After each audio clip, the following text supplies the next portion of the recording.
वसा जनसेवेचा. खरीप हंगामाच्या सुरुवातीलाच बुलढाणा जिल्ह्यातील शेतकऱ्यांच्या स्वप्नांवर कथित निकृष्ट सोयाबीन बियाणांनी पाणी फेरल्याचा गंभीर प्रकार समोर आला आहे. हजारो रुपये खर्च करून शेतकऱ्यांनी सोयाबीनची पेरणी केली.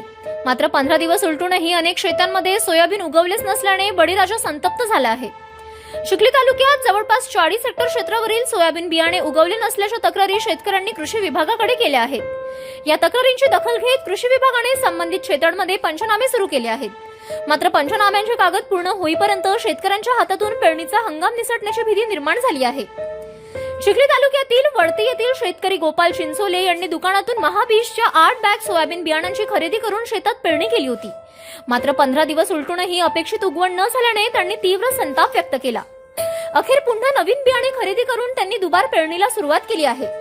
आधी मशागत, बियाणे, खत, मजुरी आणि पेरणीचा खर्च, त्यात आता दुबार पेरणीचा अतिरिक्त आर्थिक फटका बसल्याने शेतकरी संकटात सापडले आहेत. बियाणांची तातडीने तपासणी करून दोषी कंपन्या आणि विक्रेत्यांवर कठोर कारवाई करावी, तसेच नुकसानग्रस्त शेतकऱ्यांना तत्काळ भरपाई व मोफत बियाणे द्यावे अशी जोरदार मागणी होत आहे. City news.